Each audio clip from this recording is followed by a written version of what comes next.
지난 주일에 우리는 원로 목사님 설교를 통해서 다윗의 이야기를 들으셨죠.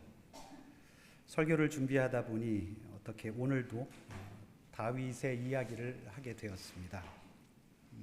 어제 오랜만에 우리 가족들과 함께 요즘 한창 극장에서 상영 중인 애니메이션 영화죠. 다윗이라는 애니메이션 영화를 보았습니다. 다윗은 어린 시절에 한 가족의 막내격이었는데요. 그가 이스라엘의 왕이 되기까지 그 모습을 그린 내용이었습니다. 기독교 신앙을 배경으로 신앙 공동체에 교훈을 삼고자 제작했다고 볼 수 있겠습니다. 일반적으로 다윗의 서사는 사무엘서와 역대기에 주로 기록이 되어 있는데 이 애니메이션은 사무엘서보다는 역대기에 더 비중을 두고 있는 것 같았습니다. 그리고 간혹 다윗의 찬양으로 알려진 그런 시편의 내용들도 대사에서 등장을 합니다. 신앙의 교훈을 목적으로 한다면 우리의 자녀들과 함께 관람하면 좋은 경험과 교육이 될 수도 있겠다, 이렇게 생각을 해봅니다. 이스라엘의 역사에서 정치적으로 가장 크게 고향이 된 인물은 단연코 다윗이라고 말할 수 있습니다. 다윗이라는 인물을 그들 역사의 중심에 놓는 그런 이유는 유대인들이 팔레스타인 지역에 확고하게 자리를 잡고 번영했던 시기가 다윗이 왕좌에 오른 시기부터라고 여기기 때문입니다. 오늘날 이스라엘의 현실을 고려한다면 그들의 역사에서 다윗을 부각시키지 않을 수 없겠다는 그런 생각도 듭니다. 굳이 강조하지 않더라도 이스라엘 역사에서 다윗은 위대한 인물이라는 데에는 이견이 없을 것입니다. 또한 초대 기독교의 태동에서 그 근본 신앙의 원형이 유대의 역사에 있었기 때문에 다윗의 혈통에서 예수의 탄생을 찾아냈을 정도로 중요한 인물이라는 것을 생각해 볼 때 다윗이라는 그 인물의 비중을 우리가 생각을 해 볼 수 있을 것입니다. 여기서 잠깐 설교의 틀을 이 신앙의 테두리에서 벗어나지 않도록 하기 위하여서 전제를 드리고 싶은 말씀이 있습니다. 천지 창조의 신비와 비밀은 인간의 인식 체계에서는 완전히 이해하기가 어렵죠. 그럴 수도 없고요. 천지 창조의 신비와 비밀을 우리가 완벽하게 이해할 수는 없더라도 우리는 그것을 믿고 또 그렇게 이해하고 있습니다. 그것이 인간이 하나님께 받은 큰 은혜 중에 하나죠. 이 믿음을 전제로 이 세상의 역사를 주관하시는 그분은 바로 하나님이시다라는 것에, 이 말에도 저는 이견이 없습니다. 그 하나님께서 유대인들을 택하셨죠. 그들을 선민으로 삼으셔서 그들로 하여금 역사에서 다윗이라는 인물을 그들의 역사의 중심에 두게 하셨고 믿음이라는 큰 틀에서 그들에게 신앙의 서사를 그려내게 하셨다는 것을 이렇게 먼저 밝힙니다. 이스라엘의 초대 왕은 사울입니다. 모두가 다 알고 계시죠? 사울이 이스라엘의 초대 왕이면서도 그가 인정을 받지 못하는 이유는 이스라엘을 하나의 완전한 국가로 발전시키지 못했기 때문입니다. 출애굽 이후에 가나안에 자리 잡은 유대 민족이 각 지파와 부족으로 나뉘어서 공존하던 그 시대에 사울은 그들 부족들, 지파들, 그들의 연합이라는 것의 대표격을 맡았던 정도로 생각하시면 됩니다. 그의 뒤를 이은 다윗이 부족 국가 연합의 틀을 넘어서서 그것을 초월하여서 강력한 중앙 집권 체제의 국가로 발전시킨 인물이기 때문에 지금까지도 그렇게 추앙을 받고 있는 것이죠. 그렇다면 다윗은 어떤 방법으로 이스라엘을 강력한 중앙 집권 체제의 국가로 발전시킬 수 있었을까요? 한마디로 말씀을 드리자면, 먼저 답을 드리자면 성전입니다.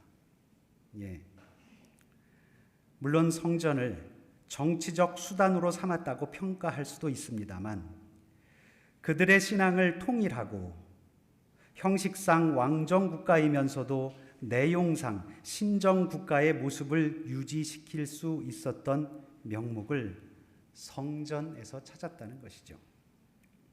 다시 말씀드리자면 다윗은 그 자신이 왕이었지만 주변 다른 국가들과는 차별을 두어서 이스라엘을 하나님께서 통치하신다는 것을 온 세상에 선포하며 국가 체제를 하나로 묶은 인물, 이렇게 평가할 수 있겠습니다. 물론 성경상에 이스라엘의 성전을 건축한 인물은 다윗의 뒤를 이은 솔로몬이었습니다. 그러나 솔로몬은 다윗이 설계한, 다윗이 준비한 토대 위에서 성전을 건축했을 뿐입니다. 다윗은 성전이라는 건물을 설계한 것에 그치지 않고 성전을 통한 신정국가 체계를 완성시킨 인물이다, 이렇게 보시면 될 것입니다. 그런데 문제는 이스라엘이 다윗 시대의 번영을 지속하지 못했다는 것입니다. 이유는 간단합니다. 그들은 당시의 번영만을 생각하고 다윗의 왕권만 바라보았습니다. 다윗을 세우신 하나님, 다윗에게 성전을 허락하신 하나님을 바라보지 못했습니다. 그들의 법, 율법의 형식조차도 지키지 못하였기에 결국 그들은 다시 흩어지고 말았던 아픔의 역사를 경험했죠. 또 여기서 잠깐 말씀을 드리면 아픔의 역사를 겪은 다윗의 후손들, 그들 유대인들이 자신들의 현실을 바라보며 문제를 의식했습니다. 문제의식을 가졌습니다. 그리고선 바로 자신들의 뿌리를 찾기 시작했죠. 자신들의 뿌리를 찾고자 온갖 전승을 수집하였고 이 수집 과정에서 당시 크게 발전했던 바빌로니아 문명의 다양한 그런 방법들을 채용하면서 자신들의 율법과 서사를 집대성하기 시작했습니다. 오늘 우리가 가지고 있는 이 성서의 원형, 이 성서의 원형은 사실상 거기에서부터 모습을 드러내기 시작했다고 보셔도 됩니다.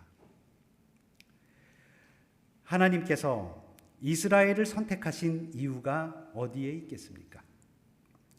그 이유를 좀 더 구체화하기 위하여 하나님께서 성전을 허락하신 이유가 무엇이겠습니까? 그건 역시 바로 임재입니다. 하나님께서 임재하신다는 뜻입니다. 하나님이 우리와 함께 하신다는 뜻입니다. 이것을 오늘 유행하는 현대인의 말로 표현하자면 바로 지난 주일에 들으신 말씀 그대로입니다. 하나님께서 우리 인간에게 공감해 주셨다는 것이죠. 그런데 안타깝게도 유대인들이 그 의미를 상실하고 말았습니다. 아픔의 역사를 필연적으로 맞이할 수밖에 없던 이유가 여기에 있었습니다. 그들이 애써 성전을 다시 지었어도 그 의미를 잃어버린다면 있으나 마나한 무의미한 건물에 지나지 않습니다. 오늘날 한 국가로서의 이스라엘은 아직도 화려했던 그 당시의 외형을 추구하는 그런 모습입니다. 이스라엘의 국기에 보시듯이 그려놓은 별이 있습니다. 이 별의 이름이 바로 다윗의 별입니다. 다윗을 세우신, 더 나아가 이스라엘을 세우신 하나님을 볼 수 없다면 이 깃발의 의미를 어디에서 찾을 수 있을까요?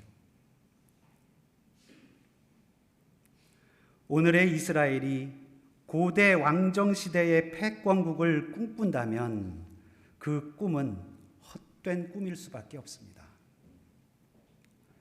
그들이 찾아야 할 것은 다윗의 왕국이 아닌 다윗의 참됨을 되찾아야 합니다. 자신의 목숨을 노리는 사울을 피하여 깊은 골짜기로 들어가 하늘을 우러르며 노래했던 그의 순수한 신앙을 되찾아야 합니다.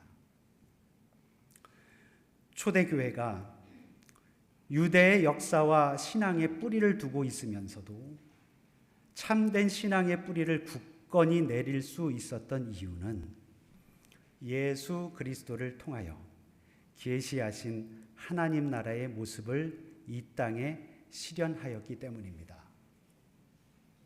이제 다윗의 시대에서 우리가 살고 있는 이 시대로 넘어온 것이죠. 그 신앙의 공동체를 우리는 바로 교회라고 부릅니다. 그러므로 교회는 예수 그리스도께서 실현하신 하나님 나라의 모형입니다. 초대교회가 바로 그 하나님 나라의 프로토타입인 것이죠. 당연히 신앙 공동체는 이 원형을 벗어나지 않아야 합니다. 그 옛날 고대 사회에서 유대인들이 그들 신앙의 순수함을 잊고 화려한 외형만을 추구하였을 때 당연히 아픔의 역사를 경험했던 그 오류의 역사를 지금 우리들이 다시 맞이해서는 안 됩니다. 필요 없는 경험입니다. 그래서 바울의 권면과 통찰은 우리에게 큰 교훈이 되고 길잡이가 됩니다. 바울은 성전의 역사에 종지부를 찍습니다. 성전의 외형이 아닌 성전이 가진 참된 의미에 대하여 다시금 믿음의 지향점을 설정하여 주었습니다. 고린도전서 6장 19절 말씀입니다. 여러분의 몸은 여러분 안에 계신 성령의 성전이라는 것을 알지 못합니까? 여러분은 성령을 하나님으로부터 받아서 모시고 있습니다. 여러분은 여러분 자신의 것이 아닙니다. 참으로 놀라운 통찰의 말씀이죠. 바울의 권면은 위대한 신앙의 통찰입니다. 우리의 몸 자체가 성전이라는 것을 기억하라는 말씀입니다. 하나님의 임재는 예나 지금이나 변함이 없습니다. 바로 우리의 삶에서, 우리의 몸에서 이루어지는 것이죠. 우리가 먼저 인식할 것은 이렇게 이루어 놓은 은혜의 자리에 동참하는 것뿐입니다. 이 은혜가 구체적으로 실현된 것이 우리의 신앙 공동체, 교회입니다. 건물로서의 교회가 아닌 예수 그리스도를 주님으로 모신, 그래서 그분이 머리가 되시어서 우리의 삶을 주관하시는 그 모습이 실현된 우리들 자신, 우리의 가정, 우리의 사회가 바로 교회라고 밝히고 있습니다. 오늘 본문의 말씀에서 밝혔듯이 세상은 참으로 다양합니다. 그 다양함 속에서 온전한 몸을 이루라고 권면합니다. 하나가 되라는 것이죠. 그것이 바로 천국의 모습임을 우리는 깨달아야 합니다. 그 천국은 우리의 몸에 깃들어 있습니다. 그 뜻, 그 의미를 새기라는 말씀입니다. 11절을 보시면 사도와 예언자, 복음 전도자, 목사와 교사라고 표현했습니다. 이렇게 표현한 말씀은 초대 교회가 세워질 그 당시에 교회에서 각자 역할을 담당하며 섬기던 그 역할을 표현한 것으로 보입니다. 이들은 모두 성도라는 이름으로 하나가 된 모습으로 섬긴다고 했습니다. 그들이 섬기는 이유는 그리스도의 몸을 세우기 위함입니다. 성도는 각각 그리스도의 지체가 되어 교회라는 이름의 그리스도의 몸을 이루고 있다는 것, 이것을 가르쳐주고 있죠. 이어지는 말씀 13절에 또한 이 지체들은 한 몸에 있기 때문에 따로 떨어져서 존재할 수 없음을 알려줍니다. 그래서 그들은 예수를 알고 믿는 것에 하나일 수밖에 없습니다. 그래서 온전한 사람으로서 그 믿음의 분량이 그리스도의 충만한 경지에까지 이르게 된다라고 이렇게 말씀합니다. 믿음의 장성한 분량이 충만한 데까지 이르리니, 예전 번역엔 그렇게 표현을 했죠. 그리고 오늘 우리가 읽은 본문 마지막 16절에 지체되지 않고 성장하지 않는 교회는 교회가 아니라는 것을 알려줍니다. 어린아이에서 성인으로 몸이 자라듯 몸은 영양분이 필요합니다. 그렇게 교회의 성장의 원동력이 되는 것, 그 에너지원, 그것이 바로 사랑이라고 말씀하고 있습니다. 젊은 신학생 시절에 열심히 사역하던 교회의 목사님께서 하셨던 말씀이 기억이 납니다. 당시 교인들이 한 2천여 명가량 되었기 때문에 큰 교회였는데 주일이면 매우 분주하고 온 교인들이 각자의 맡은 분야에서 열심히 일을 하는 것을 볼 수 있었습니다. 교역자들은요, 주일이면 서로 얼굴을 볼 수 없을 정도로 매우 바쁘게 움직였습니다. 그랬던 모습 때문이었는지 당시의 목사님께서 자주 하셨던 말씀이 기억이 납니다. 주일은 우리에게 노동일이다. 예. 육신의 고됨을 안고 피로감을 느끼며 사역하던 당시의 모습, 그 사역의 중심에 무엇이 있었는가라는 걸 생각할 때 그 목사님의 말씀이 기억이 나네요. 바쁘고 힘들었지만 뭔가 보람을 느끼던 그때를 기억합니다. 그러기에 열정도 있었고 기쁨도 있었습니다. 오늘날 일부 교회에선 뭔가 오해를 하고 있는 것 같아요. 그래서 그것을 지적하지 않을 수 없습니다. 매우 바쁘게 일합니다. 이런저런 일을 하며 사역한다고 하기도 하고 그 일을 맡은 사람들의 직분 역시 다양하게 명명하면서 그렇게 부르기도 합니다. 우리 교회에도 직분들이 많이 있잖아요. 일하는 모습에 있어서는 당연하다고 여깁니다만 다만 바라는 것은 그 일에 치여서 사역의 뜻을 잃어버리는 경우가 없었으면 좋겠습니다. 교회가 교회인 이유는 일에 있지 않습니다. 교회가 교회인 것은 바울의 권면과 같이 사랑이 원동력이 되어야 합니다. 교회의 근본 에너지원인 이 사랑이 있어야 합니다. 사랑으로 하나 되고 사랑으로 한 곳을 바라보아야 합니다. 그러나 그것이 사랑이 아닌 일 자체가 목적이 되어선 매우 곤란합니다. 일 자체가 목적인 공동체는 4분 5열 흩어지기 마련이죠. 일 자체가 목적인 교회는 예수가 아닌 나 자신, 그를 포함한 사람만 내세우기에 결국엔 변질되고 맙니다. 예수 그리스도가 아닌 목사의 이름이 그 앞에 나타난다면 교회는 위험 신호를 보내고 있다고 보시면 됩니다. 목사의 이름에 치중하고 일에 치중하면 결국에 가서는 건물에, 장소에 연연하게 됩니다. 변질과 타락의 위험 신호입니다. 사도 바울이 말하였듯이 교회는 다양한 사람들로 이루어져 있습니다. 오늘 우리 교회를 보아도 그렇습니다. 주변을 돌아보십시오. 각자 맡은 역할이 있고 직분을 따라 있는 그 자리에서 충실히 그 일을 감당합니다.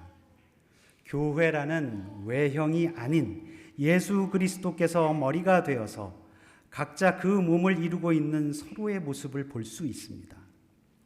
가정에서, 일터에서, 교회와 선교지에서 각자 있는 그 자리에서 교회라는 몸을 이룬 우리들 자신을 보시기 바랍니다.